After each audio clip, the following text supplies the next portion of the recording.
Beleza. Hoje a gente vai falar, pessoal, sobre o teorema da divergência no plano. Vamos considerar A, B, gama e D como no teorema de Green.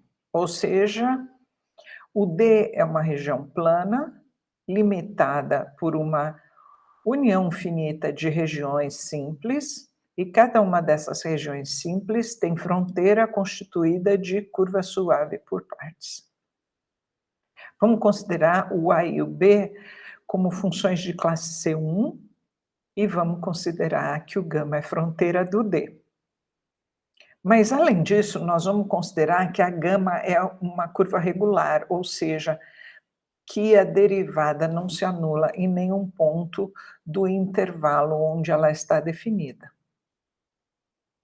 Vamos considerar um campo G, que é menos B na coordenada I e mais A na coordenada J. Pelo teorema de Green, então, a gente sabe que a integral de linha da G em relação à gama, aqui dr, vai ser a dupla na região D, que está nas condições do teorema de Green, por isso eu posso aplicar, do que? Aí eu vou fazer aqui del o que está no J, del o que está no J, del x,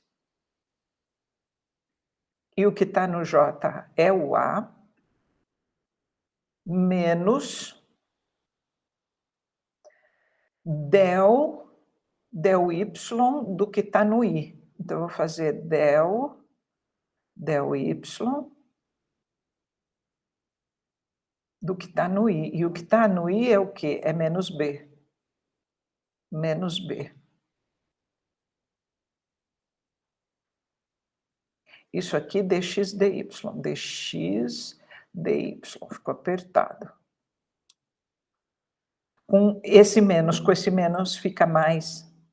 Então, o que a gente tem? A gente tem essa coisa aqui. Isso aqui é a minha G, toda, GDR, certo? É a anotação para GDR. Eu tenho a dupla no D, e aí eu vou fazer del x do que está no J, que é o A, menos del y do que está no I, que é o menos B, por isso o menos com menos fica esse mais aqui. E se aí a gente observar, o que é isso aqui? Isso aqui, se a gente considerar agora um outro campo diferente do G, no G a gente colocou menos B na primeira coordenada, como sendo a função coordenada no I, e mais A como sendo a função coordenada no J. Aqui a gente vai considerar agora A aqui e B aqui. Então, esse cara daqui, ele é o divergente do F, né? Portanto, como ele é o divergente do F, a gente pode escrever essa coisa aqui em cima, né? Isso aqui era o GDR, como sendo verdade, a partir do teorema de Green. A gente está reescrevendo aqui as coisas, mudando o campo. Beleza.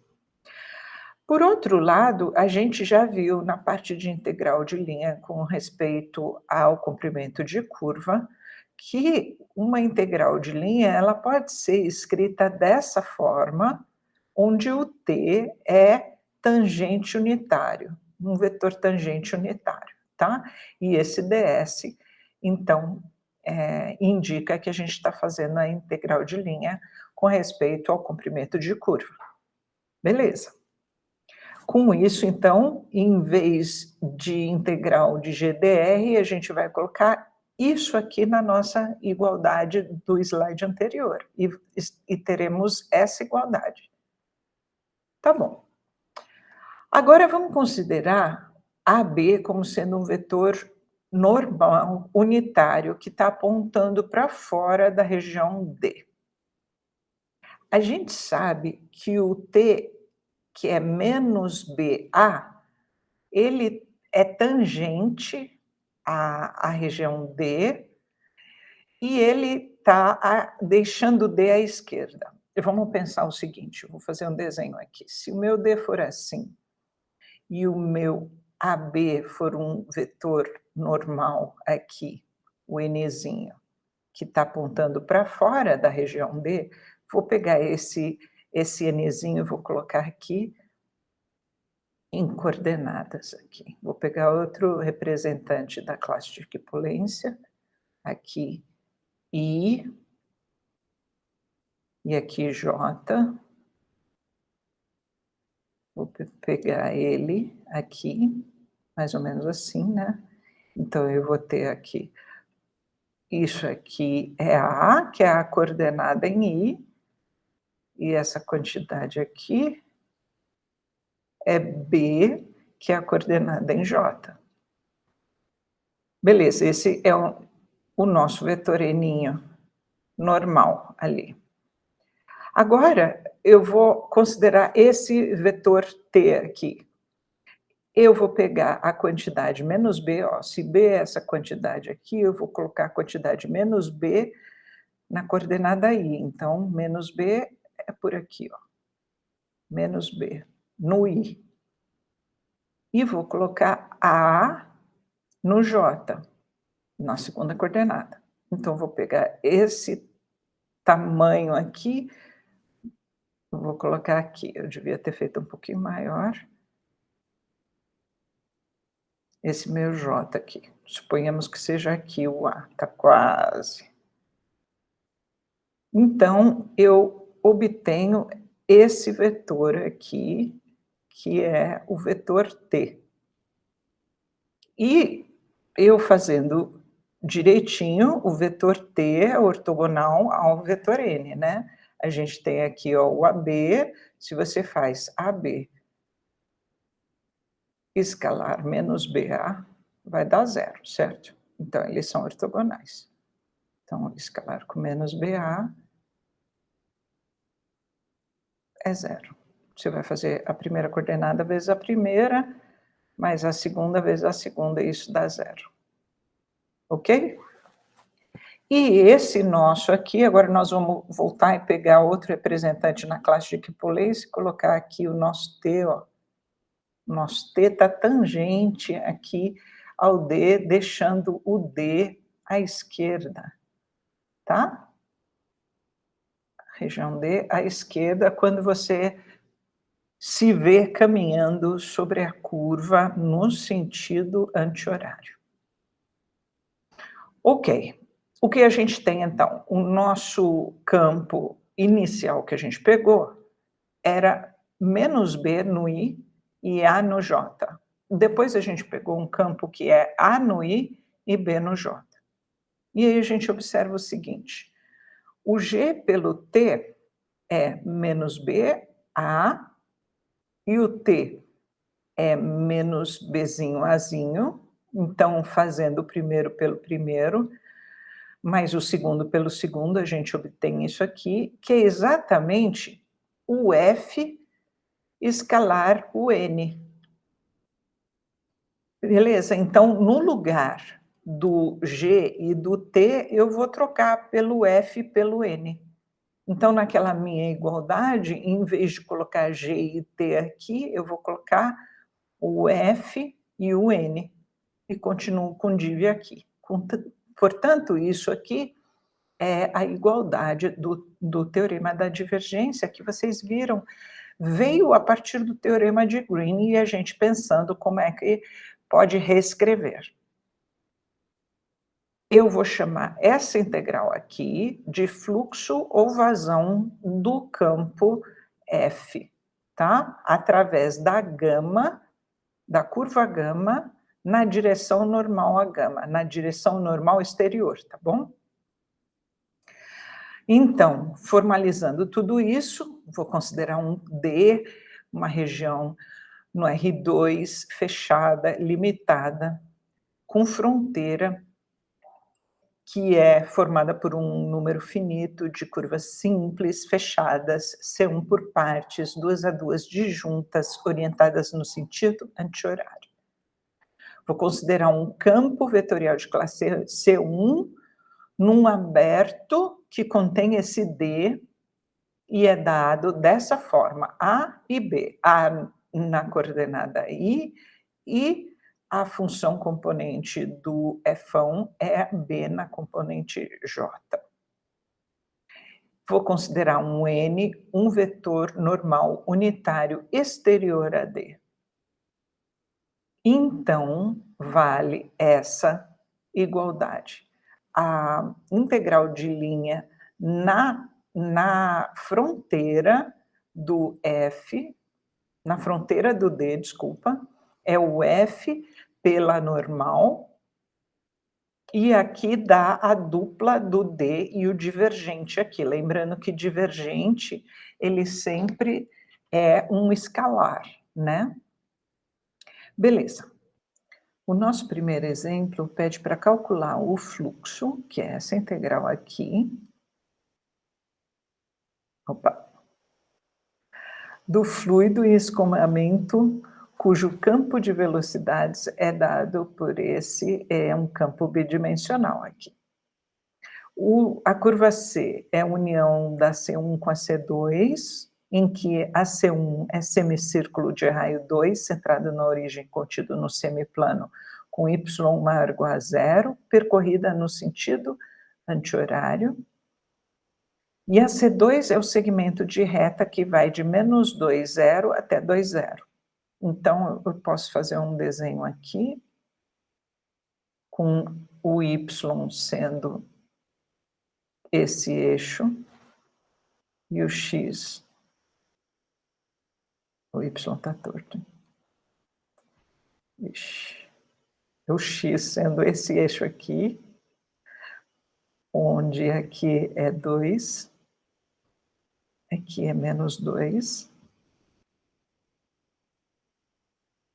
2, 0.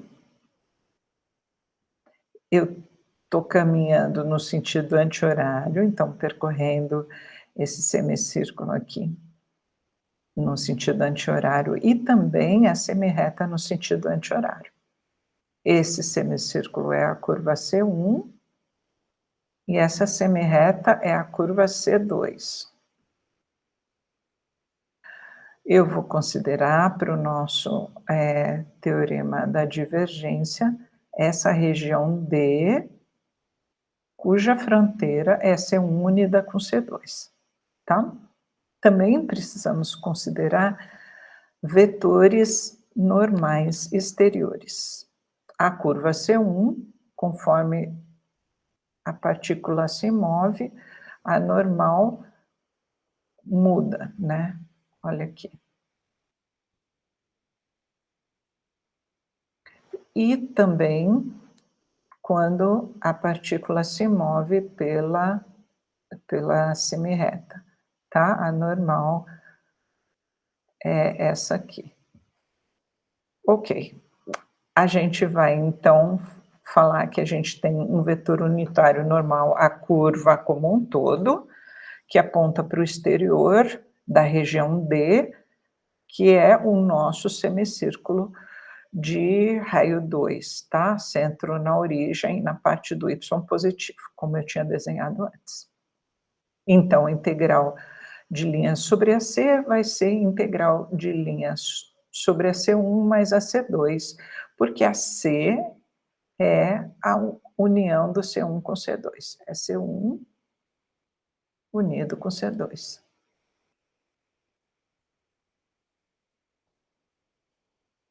E aí a gente vai considerar N1 como normal a C1 e N2 como normal a C2. Ó, o N1 está relacionado a C1 e o N2 está relacionado a C2, o N2 a C2.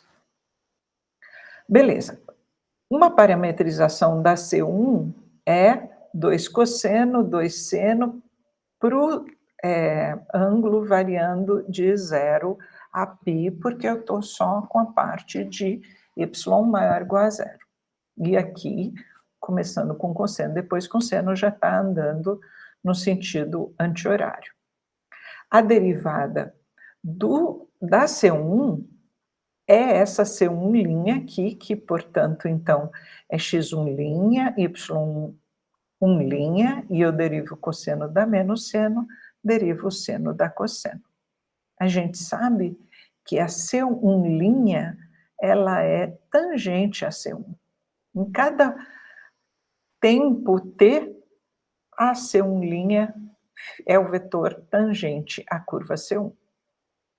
A partir desse vetor aqui, no caso bidimensional, a gente consegue obter facilmente dois vetores normais. Um que é o y1' e menos x1', x1', e o outro que é o menos y1' e o x1'.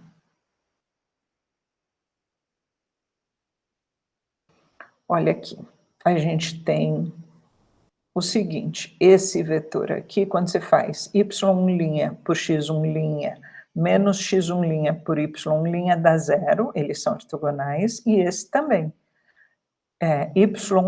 Menos y' por x1' mais x1' por y1' também dá zero.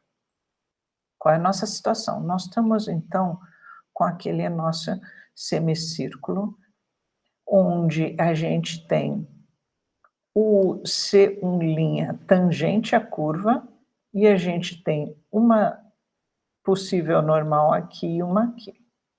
Mas como a gente sabe qual é qual dessas duas? Olha, por exemplo, o y, esse aqui é o y1, certo? E esse aqui é o x1. Então, quando eu falo que eu tenho o vetor y1' menos x1', que vetor é esse? É o vetor, ó, esse aqui é o y1'. Esse aqui é o x1'. Então, eu vou pegar o quê? Vou pegar menos y',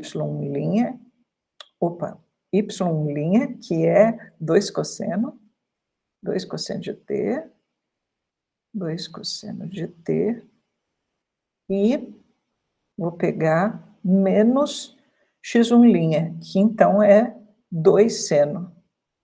2 seno. Faltou 2. Fecho aqui, ponho um 2 aqui, ó. Esse vetor aqui é esse aqui, né? Porque a gente está vendo que acompanha esse sentido aqui do C1. E esse aqui, que eu tenho aqui, se o cosseno e o seno forem positivos, essa normal aqui é com a primeira e segunda componentes positivas. Essa daqui, vamos ver qual que é essa daqui. Eu vou ter menos y', então ó, o y' está aqui, menos y' é menos 2 cosseno de t,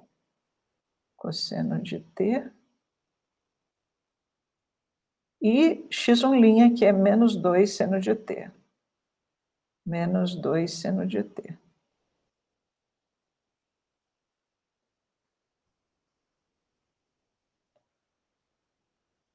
Então, de novo, se o cosseno e o seno forem positivos, ou seja, eu vou estar numa situação assim, olha, eu vou fechar aqui. E eu tenho o meu y aqui e o meu x aqui. Se você tem o xy positivo, ou seja, o seno e o cosseno positivo, esse vetor normal estão com seno e cosseno positivos. E esse vetor normal estão com cosseno e seno negativos, que é esse aqui, que eu pegar outro cara na classe de equipolência vai ser uma coisa assim, no terceiro quadrante, né. Esse aqui estaria no primeiro quadrante, esse aqui no terceiro quadrante, não na classe de equipolência aqui, tá. Com cosseno e seno negativos, tendo valores negativos. Então a gente consegue identificar facilmente, no caso bidimensional, uma escolha para um vetor normal exterior, tá? E o outro vai ser interior à região. Ok. Então a gente vai calcular primeiramente essa parte aqui do fluxo com relação à curva C1. E a normal, então, N1 que a gente vai tomar como sendo Y1 e menos X1, conforme a gente já comentou. E a normal, ela é ortogonal ao C1', porque o C1' é tangente à curva, né? E a gente consegue demonstrar que isso é ortogonal ao C1'. Beleza. Esse vetor que a gente está pegando aqui, observe, ele não é unitário. Mas ele vai fazer um papel interessante se a gente observar o seguinte: quando a gente vai montar essa integral aqui, pela definição vai ser de 0 a π, porque eu estou com a semisfera na parte positiva do eixo y, vou fazer a composição de F com C1 e vou tomar o versor do V1. E aí, a integral relativa ao comprimento de arco, né. Qual é o arco ou a curva que eu estou considerando? C1, então o meu ds aqui é essa parte aqui, tá. O meu ds. Tá bem, mas se eu observar esse V1 aqui, esse V1, quando eu faço a norma do V1, olha aqui, o V1 é isso aqui. Vai ser o quê? 4 cosseno ao quadrado de t mais 4 seno ao quadrado de t, tá? E raiz, então vai ser 2. E se eu fizer a norma do C1', vamos voltar para ver qual é o C1'. Ó, o C1' é isso aqui, que é isso aqui. Se eu fizer a norma do C1', vai ser raiz quadrada de 4 seno ao quadrado mais 4 cosseno ao quadrado, que fica 4 com a raiz quadrada dá 2.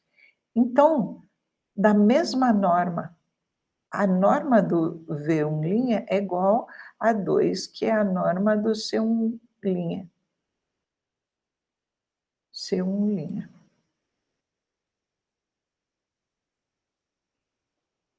Com isso, então, no lugar dessa norma aqui, eu vou colocar essa, fazendo isso aqui e cortando esses 2 pedacinhos. Então eu vou ficar só com F de C1 por V1. E agora, então, eu vou colocar quem é o C1? Era 2 cosseno, 2 seno, né. E aqui o V1 é esse aqui.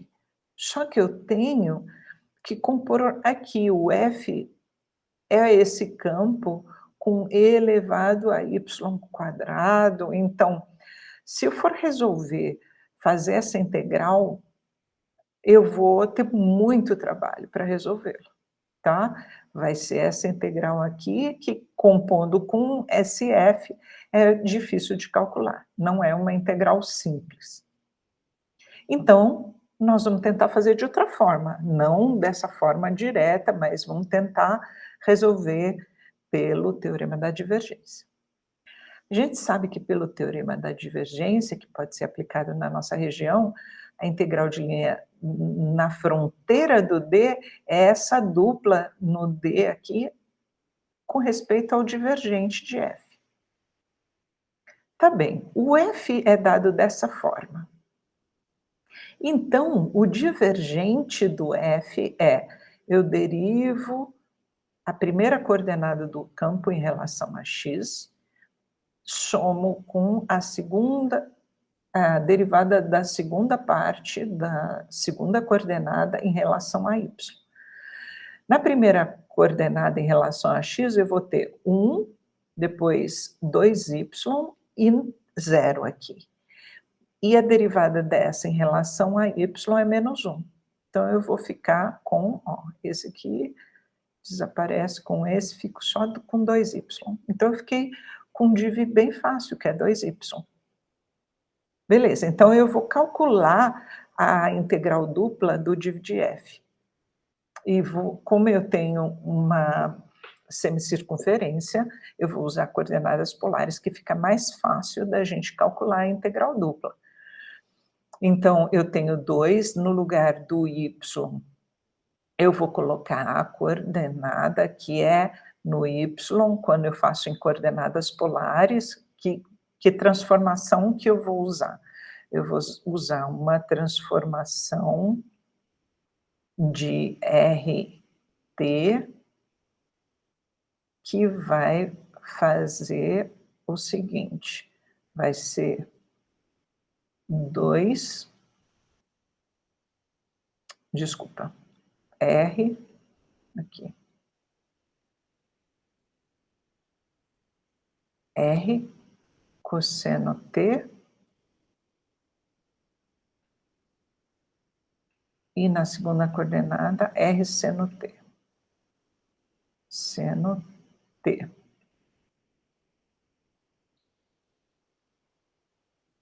Então, tá. Então, eu estou transformando aquela semicircunferência num retangulinho, e daí fica bem fácil de eu calcular a integral. O ângulo vai de 0 a π, o raio vai de 0 a 2, eu vou manter esse 2 aqui, ó, é esse 2, o y é esse y aqui da transformação, eu tenho esse r do jacobiano da transformação dr dt, tá? Lembrando como é que faz essa integral por coordenadas polares. Daí, quando eu calcular essa integral aqui, eu vou obter 8, tá bom? Ok.